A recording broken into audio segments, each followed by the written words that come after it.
Assalamualaikum warahmatullahi wabarakatuh. Selamat berjumpa kembali dalam mata kuliah Manajemen Operasional sesi ke-8. Kali ini kita akan membahas tentang manajemen persediaan. Namun sebelum itu saya ingin menyampaikan selamat Hari Raya Idul Fitri 1 Syawal 1443 Hijriah. Mohon maaf lahir dan batin. Sahabat Learning, hari ini kita akan membahas terkait manajemen persediaan, di mana dengan mempelajari manajemen persediaan ini diharapkan bahwa para mahasiswa mampu memahami, menjelaskan, dan menerapkan tentang manajemen persediaan. Pengertian persediaan dan manajemen persediaan. Persediaan adalah bahan atau barang yang disimpan yang akan digunakan untuk memenuhi tujuan tertentu. Misalnya untuk digunakan dalam proses produksi atau perakitan, untuk dijual kembali atau untuk suku cadang dari peralatan atau mesin. Dan persediaan dapat berupa bahan mentah, bahan pembantu, barang dalam proses, barang jadi, ataupun suku cadang. Secara umum, persediaan atau inventory dapat didefinisikan sebagai segala sesuatu atau sumber-sumber daya organisasi yang disimpan dalam antisipasinya terhadap pemenuhan permintaan. Persediaan dapat juga diartikan sebagai sumber daya yang menganggur pada suatu organisasi. Dalam proses produksi, persediaan dapat didefinisikan sebagai sekumpulan produk fisik pada berbagai tahap proses transformasi, mulai dari bahan mentah ke barang dalam proses hingga pada barang jadi yang siap untuk dikirimkan ke pelanggan. Manajemen persediaan atau inventory management merupakan salah satu bagian dalam manajemen operasional dan manajemen produksi. Manajemen persediaan merupakan kegiatan untuk menjaga jumlah optimum dari barang yang dimiliki. Dan secara keseluruhan, proses produksi merupakan proses yang dinamis, terutama pada pergerakan barang atau material sebagai komponen terpenting dalam produksi. Oleh karena itu diperlukan pengelolaan yang baik terhadap barang tersebut agar tidak mengganggu proses produksi. Dan pengolahan inilah yang dimaksud dengan manajemen persediaan. Jenis-jenis persediaan. Persediaan dalam manufaktur diklasifikasikan menjadi yang pertama persediaan bahan baku atau raw materials, yang kedua produk jadi atau finished products, yang ketiga komponen atau komponen parts, yang keempat adalah bahan penolong atau supplies, dan barang dalam proses atau work in process. Pada perusahaan jasa, inventory menunjuk pada barang-barang tangible yang dijual dan bahan penolong yang diperlukan untuk menyajikan jasa. Adapun jenis persediaan atau inventory, ada beberapa jenis diantaranya. Yang pertama tadi persediaan bahan mentah dan bagian-bagiannya, yang kedua persediaan komponen, yang ketiga persediaan barang dalam proses, yang keempat persediaan barang jadi, dan yang kelima persediaan supplies. Pertimbangan dalam menyelenggarakan persediaan. Pertimbangan ini ada beberapa hal, 3 diantaranya. Pertama, berapa besarnya jumlah unit persediaan bahan yang diselenggarakan perusahaan, lalu kapan dan berapa jumlah unit bahan akan dibeli oleh perusahaan, dan yang ketiga, kapan perusahaan yang bersangkutan akan mengadakan pembelian kembali. Adapun faktor-faktor yang mempengaruhi persediaan, 1. Perkirakan pemakaian bahan baku. Yang kedua, harga dari bahan baku. Yang ketiga, biaya persediaan. Yang keempat, kebijakan pembelian. Yang kelima, pemakaian bahan. Yang keenam, waktu tunggu. Yang ketujuh, model pembelian bahan. Yang kedelapan, persediaan pengaman. Dan yang kesembilan, pembelian kembali. Apa tujuan dari persediaan atau inventory ini? Pertama adalah untuk menjaga independensi operasi Dengan adanya ketersediaan bahan baku pada pusat kerja, memungkinkan fleksibilitas operasi dari pusat tersebut sehingga mengurangi biaya setup setiap dilakukan setup produksi yang baru.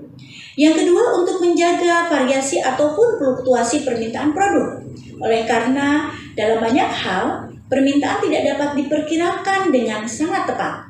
Maka untuk dapat mengantisipasinya, diperlukan adanya persediaan pengamanan atau safety buffer stock. Dan yang ketiga, memungkinkan fleksibilitas dalam pembuatan skedul produksi. Dengan adanya persediaan, perusahaan dapat menentukan jadwal produksi sesuai permintaan sekalipun lead time bahan lama. Dan yang keempat, memberikan keamanan terhadap variasi waktu pengantaran bahan. Waktu datangnya pesanan bisa saja tertunda, yang menyebabkan banyaknya yang disebabkan oleh banyaknya kecelakaan, kemacetan lalu lintas, ada pemogokan atau bencana alam dan lain-lain. Nah, dengan adanya persediaan, perusahaan dapat meminimalisasi pengaruh keterlambatan tersebut terhadap kelancaran operasi. Dan yang kelima, mendapatkan keuntungan ekonomis dari jumlah pembelian yang lebih besar. Misalnya adanya diskon ataupun potongan harga untuk pembelian dengan jumlah besar tertentu. Nah, alasan perlunya penyelenggaraan persediaan atau inventory. Pertama, setidaknya ada 4 alasan. Nah, diantaranya kesulitan memprediksi tingkat penjualan dan waktu produksi secara akurat, ya, fluctuation inventory. Lalu adanya beberapa item barang yang memiliki permintaan yang bersifat seasonal atau anticipation inventory. Lalu adanya manfaat dari economic of scale dalam produksi dan pembelian, lot side inventory. Lalu adanya jarak dan waktu yang diperlukan untuk pengadaan barang sehubungan dengan proses transit dalam sistem logistik, dan ini untuk sejumlah besar persediaan pipeline inventory. Dan adanya keterlambatan kedatangan bahan baku yang dipesan dapat mengakibatkan terhentinya pelaksanaan produksi. Lalu ada beberapa kerugian sehubungan dengan penyelenggaraan persediaan dalam jumlah besar. Apa saja? Pertama, membutuhkan, ya, dengan adanya biaya penyimpanan yang menjadi tanggungan perusahaan akan besar bila memang persediaannya dalam jumlah besar. Yang kedua, perusahaan harus mempersiapkan dana yang cukup besar untuk mengadakan pembelian bahan. Lalu tingginya biaya simpan dan investasi dalam persediaan akan mengakibatkan berkurangnya dana untuk pembiayaan dan investasi di bidang lain.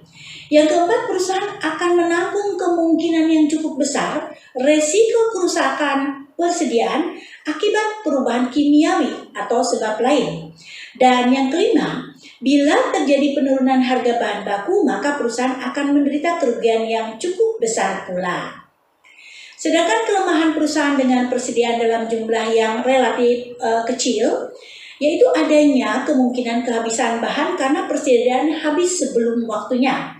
Dan akibat sering kehabisan bahan, maka proses produksi menjadi tidak lancar. Sehingga persediaan yang terlalu kecil akan meningkatkan frekuensi pembelian. Akhirnya biaya pesan pun akan meningkat selaras dengan peningkatan frekuensi pembelian.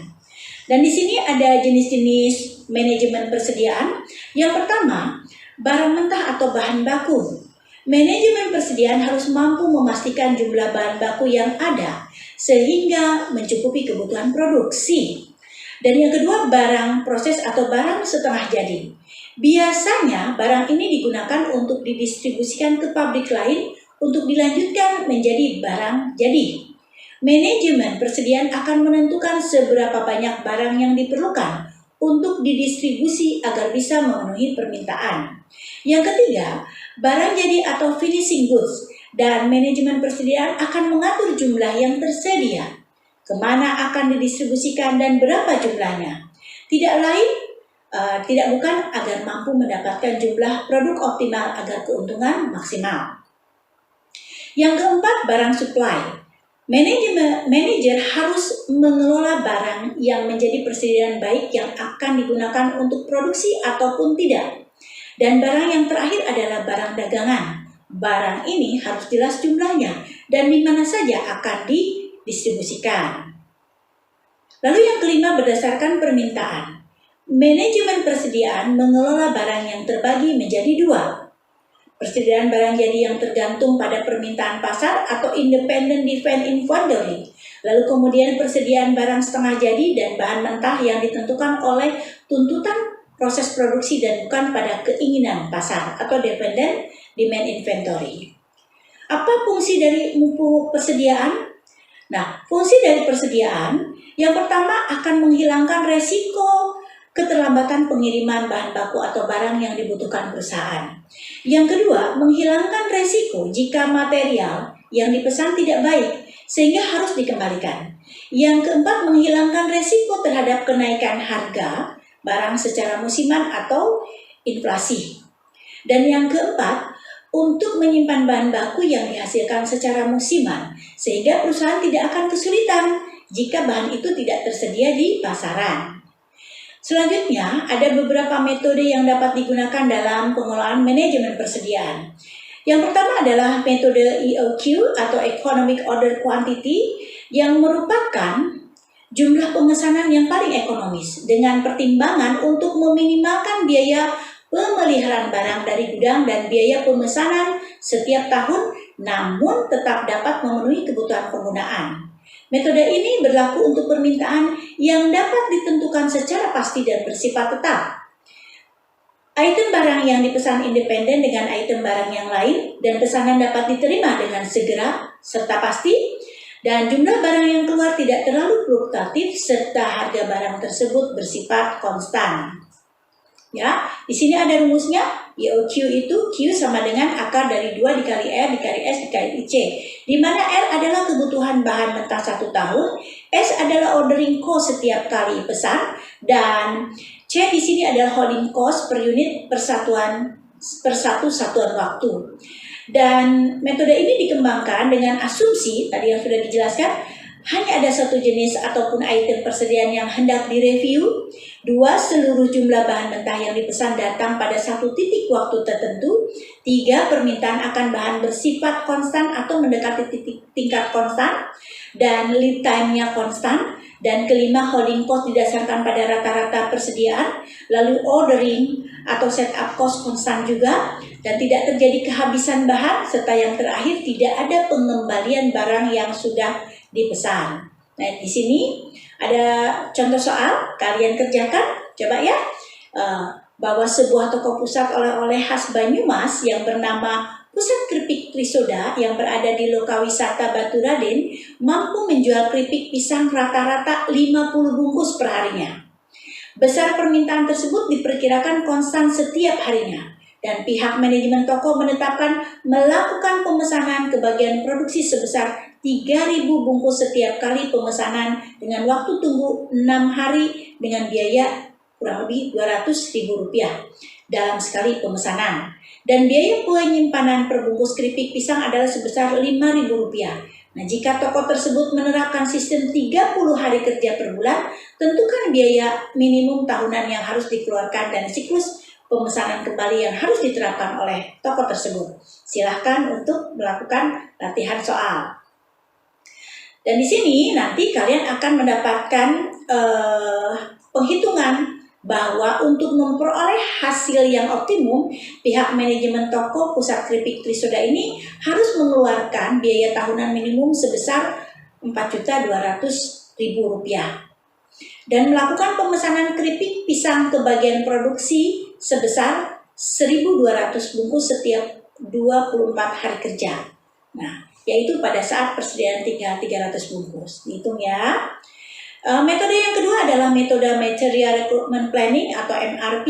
Dalam MRP ini mencakup kebutuhan material yaitu untuk pengendalian persediaan dan penjadwalan produksi. Tujuan MRP adalah untuk menentukan kebutuhan sekaligus mendukung jadwal produksi, mengendalikan persediaan, menjadwalkan produksi, menjaga jadwal tetap valid dan up to date, serta secara khusus berguna dalam lingkungan manufaktur yang kompleks dan tidak pasti. 4 tahap dalam proses perencanaan kebutuhan material. Yang pertama adalah netting, yang kedua loading, yang ketiga offsetting, dan yang keempat exploding. Apa yang dimaksud dengan netting? Netting merupakan proses perhitungan kebutuhan bersih yang besarnya merupakan selisih antara kebutuhan kotor dengan keadaan persediaan. Sedangkan loading merupakan penentuan besarnya pesanan setiap individu berdasarkan pada hasil perhitungan netting. Dan offsetting bertujuan untuk menentukan saat yang tepat untuk melaksanakan rencana pemesanan dalam memenuhi kebutuhan bersih yang diinginkan. Serta exploding di sini merupakan proses penghitungan kebutuhan kotor setiap tahapan produksi disesuaikan dengan rencana pemesanan. Metode yang ketiga adalah just in time. Metode ini adalah pemecahan masalah yang berkelanjutan sehingga supplier dan komponen-komponen lain ditarik melalui sistem untuk menunjang saat dibutuhkan. JIT bertolak belakang dengan pemborosan yang tidak memberi nilai tambah produk dan mampu mencapai produksi ramping dengan mengurangi persediaan. Ada beberapa pemborosan yang dapat terjadi dalam proses produksi yang terdiri dari kelebihan produksi. Lalu ada proses yang tidak efisien. Lalu ada persediaan dan gerakan yang tidak perlu dan adanya produk yang cacat. Metode yang keempat adalah metode analisis ABC dalam persediaan, dan analisis ABC ini adalah metode manajemen persediaan untuk mengendalikan sejumlah kecil barang, tetapi mempunyai nilai investasi yang tinggi. Analisis ABC ini menggolongkan barang berdasarkan peringkat nilai dari nilai tertinggi hingga terendah dan kemudian dibagi menjadi kelas-kelas besar terprioritas sesuai dengan jenis dan fungsi masing-masing barang. Dalam menunjang jalannya manajemen persediaan dengan menggunakan metode-metode di atas, perlu dilakukan pemantauan terhadap pengendalian persediaan, mengingat persediaan sangat rentan terhadap kerusakan maupun tindakan penyimpanan lainnya. Nah, pemantauan terhadap pengendalian internal dapat dilaksanakan seefektif mungkin, ya, dalam suatu perusahaan untuk mencegah dan menghindari terjadinya kesalahan, kecurangan, dan penyelewengan. Nah, dalam analisis ini, maksudnya analisis ABC ini, persediaan dibedakan berdasarkan nilai investasi yang terpakai dalam satu periode. Biasanya persediaan dibedakan dalam 3 kelas, yaitu kelas A, B, dan C, berdasarkan atas nilai persediaan. Yang dimaksud dengan nilai dalam klasifikasi ABC bukan harga persediaan per unit, melainkan volume persediaan yang dibutuhkan dalam suatu periode, biasanya dalam 1 tahun dikalikan dengan harga per unit. Nah, kriteria apa saja untuk masing-masing kelas dalam klasifikasi ABC? Seperti berikut. Kelas A merupakan persediaan yang memiliki volume tahunan rupiah yang tinggi, dan kelas ini mewakili sekitar 70% dari total persediaan, meskipun jumlahnya hanya sedikit. Biasanya hanya 20% dari seluruh item. Nah, persediaan yang termasuk dalam kelas ini memerlukan perhatian yang tinggi dalam pengadaannya karena dalam kelas ini memerlukan perhatian tinggi dalam pengadaannya karena berdampak biaya yang tinggi. Pengawasan harus dilakukan secara intensif. Lalu yang kedua, bahwa persediaan kelas B, persediaan untuk kelas B ini dengan nilai volume tahunan rupiah yang menengah. Kelompok ini mewakili sekitar 20% dari total nilai persediaan tahunan dan sekitar 30% dari jumlah item. Di sini diperlukan teknik pengendalian yang moderat. Sedangkan kelas C, barang yang nilai volume tahunan rupiahnya rendah, yang mewakili sekitar 10% dari total nilai persediaan, tetapi terdiri dari sekitar 50% dari jumlah item persediaan. Di sini diperlukan teknik pengendalian yang sederhana. Pengendalian hanya dilakukan sesekali saja, ya. Nah, demikianlah para mahasiswa terkait manajemen persediaan. Saya berharap kalian membaca kembali modul yang sudah ada dalam sistem e-learning, dan diharapkan kita bisa bertemu kembali dalam kelas manajemen operasional sesi berikutnya. Terima kasih atas kehadirannya. Jangan lupa untuk like, share, and subscribe. Wabillahi taufiq wal hidayah. Wassalamualaikum warahmatullahi wabarakatuh.